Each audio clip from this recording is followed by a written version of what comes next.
The first time I saw them, I thought I was dreaming. It was a warm summer night, and I had fallen asleep with my window open, the gentle breeze carrying the scent of jasmine from the garden below. I woke suddenly, my heart racing for no apparent reason. The digital clock on my nightstand blinked 3:33 a.m., its red numbers casting an eerie glow in the darkness. That's when I noticed the eyes. They were floating outside my second-story window, dozens of them glowing with an otherworldly blue light. They blinked in unison, their gaze fixed on me with an intensity that made my blood run cold. I wanted to scream, to call for my parents, but my voice was trapped in my throat. As quickly as they had appeared, the eyes vanished, leaving me to question my sanity in the soft glow of the streetlights outside. The next morning, I convinced myself it had been a dream, a product of too much late-night studying and stress from my upcoming exams, but deep down I knew the truth. Those eyes had been real, and they had been watching me. I didn't see them again for a week. Life went on as normal. I went to school, hung out with friends, argued with my little sister Sarah about whose turn it was to do the dishes. But every night, I found myself lying awake, staring at my window, both dreading and anticipating the return of those haunting eyes. It was a Friday night. When they came back, I had just finished a video call with my best friend Emma, discussing our plans for the weekend. As I closed my laptop, the room plunged into darkness, and there they were. The eyes, more numerous this time, filled my window like a constellation of blue stars. This time, I managed to move.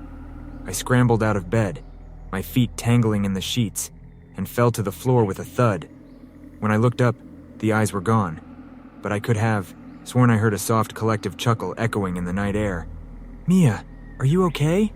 My mom's voice called from the hallway, followed by the sound of approaching footsteps. "I'm fine," I called back, my voice shaky. Just tripped." Mom opened the door, her face etched with concern. "Are you sure? You've been acting strange lately? Is everything all right at school?" I forced a smile. "Everything's fine, Mom, really. I'm just stressed about exams." She didn't look convinced, but she nodded and wished me good night. As the door closed behind her, I let out a shaky breath. How could I explain what I had seen? She'd think I was crazy, maybe I was crazy. The next day, I couldn't shake the feeling of being watched. At school, I kept glancing over my shoulder, expecting to see those glowing blue eyes peering at me from dark corners or through classroom windows. My friends noticed my jumpiness. "Mia, what's up with you?" Emma asked during lunch. "You look like you've seen a ghost." If only she knew how close to the truth she was.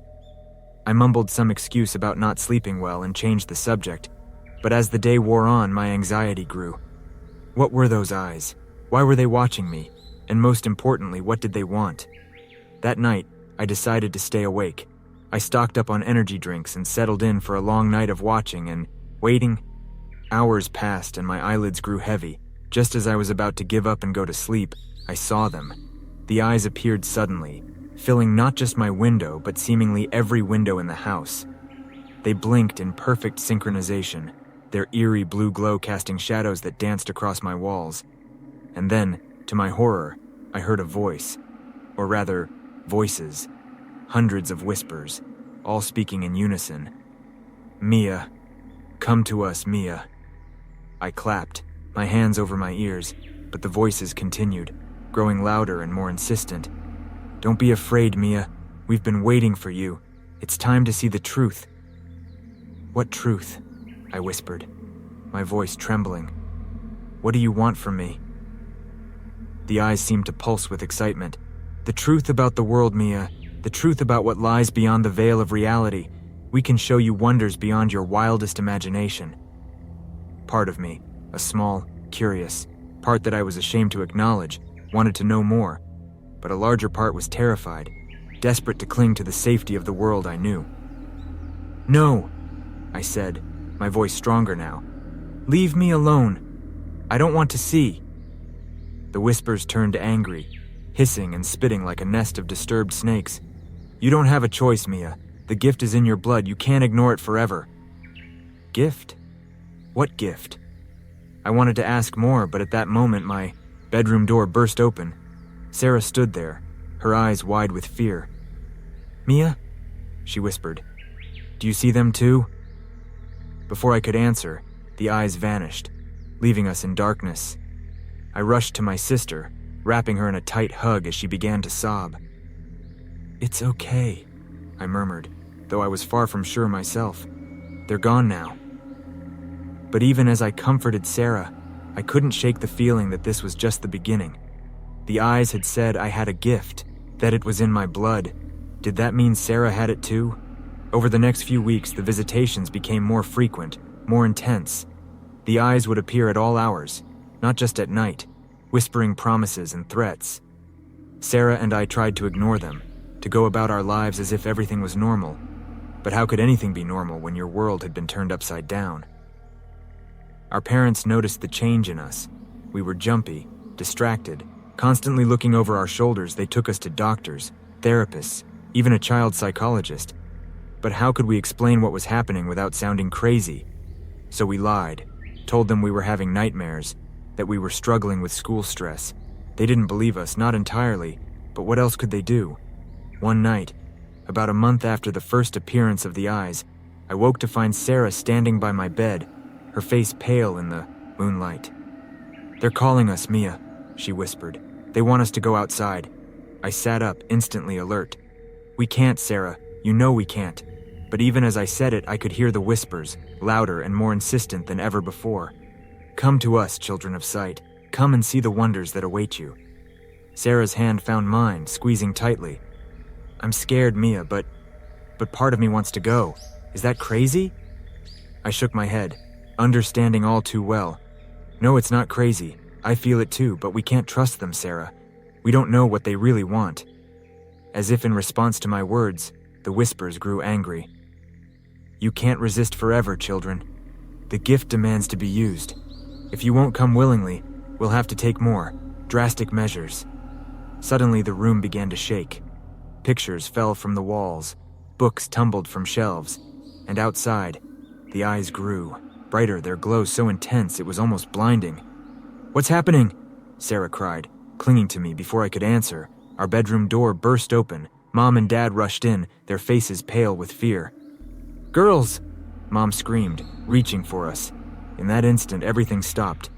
The shaking ceased, the whispers fell silent, and the eyes vanished as if they had never been there at all. We collapsed into our parents' arms, sobbing uncontrollably. "It's okay," Dad murmured, stroking my hair. "It was just an earthquake, you're safe now." But over his shoulder, I saw Mom staring at the far wall of my room. Her face was ashen, her eyes wide with disbelief. Slowly, Sarah and I turned to look. There, scratched deep into the paint, were words that made my blood run cold. "The gift cannot be denied. We will return." In the days that followed, our parents decided we needed to leave the house. They called it a family emergency vacation. But Sarah and I knew the truth. They were scared, maybe not of the same things we were, but scared nonetheless. We packed up the car and drove to our grandmother's house several states over. The whole way there, Sarah and I kept looking out the windows, half expecting to see those glowing blue eyes watching us from the cars we passed or the forests we drove through. Grandma's house was old and creaky, filled with the scent of lavender and the soft ticking of an ancient grandfather clock. She hugged us tightly when we arrived, her eyes full of a knowledge that went beyond simple concern. "You've seen them, haven't you?" she asked softly, once our parents were out of earshot. "The eyes in the night?" Sarah and I exchanged shocked glances. How could she know? Grandma sighed, suddenly looking much older than her 70 years. "It's time you learned the truth about our family, girls, about the gift we carry in our blood." That night, as our parents slept, Grandma told us a story about our ancestors, about a pact made centuries ago with beings from beyond our world, beings that granted our family the ability to see beyond the veil of reality, to perceive truths hidden from ordinary humans. But the gift comes with a price, Grandma explained, her voice heavy with the weight of generations. "Those beings, the ones you've seen as eyes in the night, they demand payment for the power they've given us. They want us to join them, to become like them." "What happens if we do?" Sarah asked, her voice small and frightened. Grandma's eyes filled with tears. "We lose our humanity. We become watchers in the night, forever separated from the world we once knew." "Is there no way to stop it?" I asked, desperately hoping for a solution. Grandma reached into her pocket and pulled out 2 pendants, simple stones on leather cords. "These have been passed down through our family for generations," she said, handing one to each of us. "They won't stop the eyes from appearing, but they'll protect you from their influence. As long as you wear them, you can't be forced to join them." We put on the pendants, feeling a strange warmth spread through our bodies as we did. For the first time in weeks, I felt safe. "But remember," Grandma warned, her voice stern, "the pendants only protect you if you choose to be protected. If you ever willingly look into the eyes, if you ever choose to go with them, there's nothing the pendants can do to save you." As we went to bed that night, I felt a mix of fear and strange excitement. Our world had been turned upside down, but for the first time, we had answers. We weren't crazy. We weren't alone. In the weeks that followed, Grandma taught us how to control our gift, how to see without being seen, how to listen to the whispers without being overwhelmed by them. It wasn't easy. There were nights when the eyes would appear, more numerous and insistent than ever before. Their whispers filled with promises and threats, but with our pendants and Grandma's guidance, we stood strong. We learned to use our gift to help others, to see things that needed to be seen, to hear truths that needed to be heard. It was frightening at times, and often overwhelming, but it was also exhilarating. We were making a difference in the world in ways that most people could never understand. But always, we remembered Grandma's warning. Never look directly into the eyes. Never let curiosity overcome caution. For beyond those glowing blue orbs lay a fate worse than anything we could imagine. Years passed. Sarah and I grew up, went to college, started our own lives, but we never forgot the lessons we learned that summer. We never took off our pendants, and we never stopped watching the night sky, alert for any sign of those haunting blue eyes. And sometimes, on dark nights when the wind whispers secrets and the shadows seem to move of their own accord, I find myself standing at my window, looking out into the darkness. Part of me, a small, curious part that I've never quite been able to silence, wonders what I'd see if I took off my pendant, if I looked directly into those eyes and accepted their invitation. But then, I remember Grandma's words, and I touched the stone at my neck, feeling its reassuring warmth. I remember the fear in Sarah's eyes that first night, the love in our parents' embrace, the wisdom in Grandma's teachings, and I know that no matter what wonders or horrors lie beyond the veil, this world, this life, is where I belong. So I turn away, from the window, leaving the eyes to their eternal watch, and as I drift off to sleep, I whisper a silent thank you to whatever forces guided our ancestors to make that long-ago pact, for giving us the strength to see, the wisdom to understand, and the courage to look away. Because in the end, that's the real gift, not the ability to see beyond, but the strength to choose our own path, to stand firm in the face of temptation, to protect those we love, and to find wonder and meaning in the world we know, even as we acknowledge the mysteries that lie beyond. And so, as the night deepens and the world sleeps, I keep my eyes firmly shut, safe in the knowledge that as long as I choose it, as long as I remember the lessons learned on those terrifying nights, I am protected. The eyes may watch, the whispers may call, but they cannot touch me. For I know the truth now, the truth that has been passed down through generations of my family. The most important thing is not what you can see in the darkness, but what you choose to see in the light.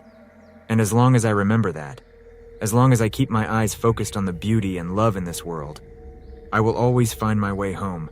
So to anyone who might be reading this, anyone who might have seen those glowing blue eyes in the night, I offer this advice.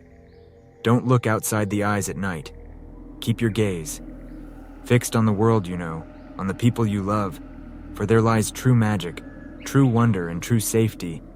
And if you ever feel the temptation to look, to step beyond the veil, remember this story. Remember that you have a choice, and choose wisely.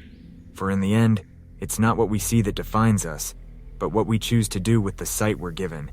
And that, more than any other worldly power, is the greatest gift of all. Story 2.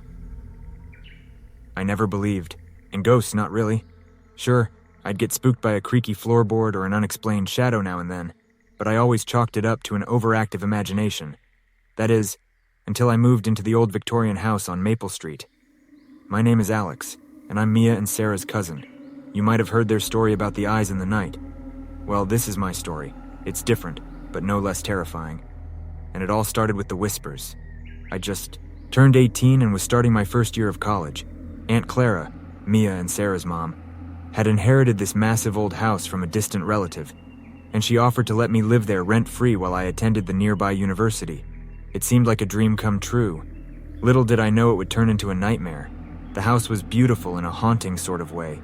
3 stories of weathered brick and intricate woodwork, with a tower that loomed over the rest of the neighborhood inside. It was all hardwood floors and high ceilings, with wallpaper that had seen better days and light fixtures that flickered more often than they should. I moved in on a Sunday, the late August heat making the process of carrying boxes up 3 flights of stairs a sweaty, exhausting affair. By the time night fell, I was too tired to do much more than collapse onto my bed in the tower room, barely noticing the way the shadows seemed to dance in the corners of my vision. That's when I heard it for the first time, a whisper so faint I almost missed it. "Welcome home, Alex." I sat up, heart pounding. The voice had sounded like it was coming from right next to my ear. But I was alone in the room. I shook my head, blaming it on exhaustion and an unfamiliar environment. But as I lay back down, I couldn't shake the feeling that something was watching me. The next few days passed in a blur of unpacking and orientation activities. I barely had time to think about the strange whisper, let alone worry about it. But each night, as I lay in bed trying to sleep, I'd hear it again. Sometimes it was just my name, other times fragments of sentences that made no sense. "The veil is thin here, Alex. Can you see us yet? It's almost time." I tried to ignore it, to convince myself it was just the house settling or my mind playing tricks on me, but deep down, I knew something wasn't right. It was about a week after I moved in that things escalated. I was in the kitchen making dinner when I heard what sounded like a conversation coming from the living room, thinking I'd left the TV on. I went to check, but the room was empty. The TV dark and silent as I stood there, confused. The whispers started again. This time, they were all around me, coming from the walls themselves. "He's starting to notice. Should we show him?" "Not yet, he's not ready." I backed out of the room, my heart racing. This wasn't my imagination. This was real. That night I called Mia. We hadn't talked much since she and Sarah had their experience. A few years back, they'd become distant, secretive, but I needed answers, and I had a feeling she might have them. "Mia," I said when she picked up, trying to keep my voice steady. "Something's happening in the house. I'm hearing things. Whispers." There was a long pause on the other end of the line. When Mia finally spoke, her voice was tight with worry. "What kind of whispers, Alex?" I told her everything, about the first night, about the fragments of conversation, about what I'd heard in the living room. As I spoke, I could hear her breathing getting faster. "Alex, listen to me carefully," she said when I finished. "You need to get out of that house. Now pack a bag and go to a hotel. I'll be there as soon as I can." "What, Mia, what's going on?" "I can't explain over the phone. Just trust me, okay? Get out of there. And whatever you do, don't listen to the whispers. Don't answer them. Don't acknowledge them. Just get out." The fear in her voice scared me more than anything I'd experienced in the house. I agreed to leave, hanging up with shaky hands. As I started to pack a bag, the whispers began. Again, this time they were louder, more insistent. "Don't go, Alex. Stay with us. We have so much to show you." I tried to ignore them, focusing on shoving clothes into my backpack. But then I felt a hand on my shoulder. I spun around, but there was no one there. The room suddenly felt colder, and the shadows in the corners seemed to deepen. "You can't run from your heritage, Alex," the whispers said, now seeming to come from everywhere at once. "The gift is in your blood. It's time to embrace it." "Gift? What gift?" I wanted to ask. But Mia's warning echoed in my mind. "Don't acknowledge them. Don't answer." I zipped up my bag and headed for the door. As I reached for the handle, an invisible force slammed it shut. The whispers turned angry, hissing and spitting like a nest of disturbed snakes. "You can't leave, Alex. You belong here, with us." The room began to shake. Books flew off shelves. Frames crashed to the floor, and then, to my horror, I saw them. Faces forming in the wallpaper, dozens of them. Their mouths moving in sync with the whispers. I screamed, finally finding my voice. I yanked at the door, but it wouldn't budge. The faces were emerging from the walls now, ghostly hands reaching for me. I backed away, tripping over my fallen backpack and sprawling onto the floor. And then, just as suddenly as it had started, everything stopped. The room fell silent. The faces receded back into the wallpaper. The door swung open with a soft creak. I didn't wait to see what would happen next. I grabbed my bag and ran, not stopping until I was in my car and halfway down the street. My hands were shaking so badly I could barely grip the steering wheel. I ended up at a cheap motel on the outskirts of town. As I sat on the lumpy bed, trying to process what had happened, my phone buzzed. Text from Mia. On my way. Be there in 3 hours. Whatever you do, don't go back to the house. I didn't need to be told twice. I spent the next 3 hours jumping at every sound, half expecting to hear whispers coming from the motel room walls. But all was quiet. Mia arrived just after midnight, Sarah in tow. They both looked older than I remembered, their eyes carrying a weight I couldn't quite understand. "Are you okay?" Mia asked as soon as she saw me. I nodded, though okay was about as far from how I felt as possible. "What's going on, Mia? What were those things in the house?" Mia and Sarah exchanged a look. "It's complicated," Sarah said. "But the short version, our family has a gift or a curse, depending on how you look at it." Over the next hour, they told me everything. About the eyes they had seen. About the pact our ancestors had made with beings from beyond our world. About the ability to see and hear things others couldn't. "But I thought it was just you two," I said when they finished. "Why is it happening to me now?" "The gift manifests differently for everyone," Mia explained. "For us, it was the eyes. For you, it seems to be the whispers. But the core of it is the same. These beings, these others, they want us to join them, to become like them. And if we do," Sarah's face darkened, "we lose our humanity. We become whispers in the walls, eyes in the night, forever separated from the world we once knew." I felt sick. How do we stop it? Mia reached into her pocket and pulled out a pendant, a simple stone on a leather cord. "This will help. It won't stop the whispers entirely, but it'll protect you from their influence. As long as you wear it, you can't be forced to join them." I put on the pendant, feeling a strange warmth spread through my body as I did. For the first time since I'd moved into that house, I felt safe. "But remember," Sarah warned, her voice stern, "the pendant only protects you if you choose to be protected. If you ever willingly listen to the whispers, if you ever choose to answer them, there's nothing it can do to save you." In the days that followed, Mia and Sarah taught me how to control my gift, how to hear without listening, how to see without being seen. It wasn't easy. There were nights when the whispers would return, more numerous and insistent than ever before. Their words filled with promises and threats, but with my pendant and my cousin's guidance, I stood strong. We went back to the house together, armed with knowledge and protection. The whispers were still there, but now I could understand them for what they were: temptations, manipulations. I packed up my things, said a silent goodbye to the life I thought I was going to have, and left with Mia and Sarah. Years have passed since then. I finished college, started a career, built a life for myself, but I never forgot the lessons I learned in that old Victorian house. I never took off my pendant, and I never stopped listening for whispers in the quiet moments. Sometimes, on dark nights when the wind seems to carry voices and the shadows seem to move of their own accord, I find myself pressing my ear to the wall, curiosity warring with caution. Part of me, a small reckless part that I've never quite been able to silence, wonders what I'd hear if I took off my pendant, if I answered those whispers and accepted their invitation. But then I remember Sarah's words, and I touch the stone at my neck, feeling its reassuring warmth.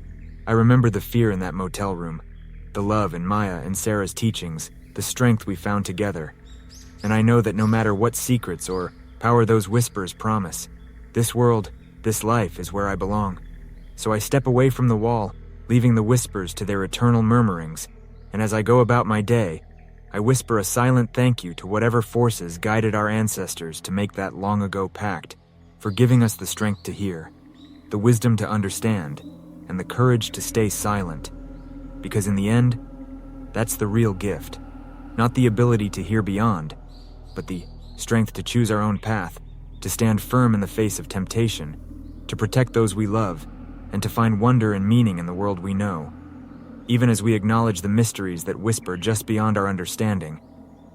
And so, as the world buzzes with life around me, I keep my own counsel, safe in the knowledge that as long as I choose it, as long as I remember the lessons learned in that haunted house, I am protected. The whispers may, call, the walls may speak, but they cannot touch me. For I know the truth now, the truth that has been passed down through generations of my family.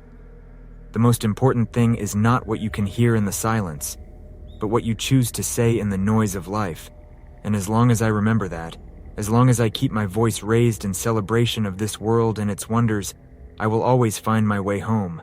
So to anyone who might be reading this, anyone who might have heard those eerie whispers in the night, I offer this advice. Don't listen to the whispers in the walls. Keep your ears tuned to the sounds of the world you know, to the voices of the people you love, for there lies true magic, true wonder, and true safety. And if you ever feel the temptation to listen, to answer those otherworldly calls, remember this story. Remember that you have a choice, and choose wisely. For in the end, it's not what we hear that defines us, but what we choose to do with the sounds we're given, and that, more than any supernatural ability, is the greatest gift of all.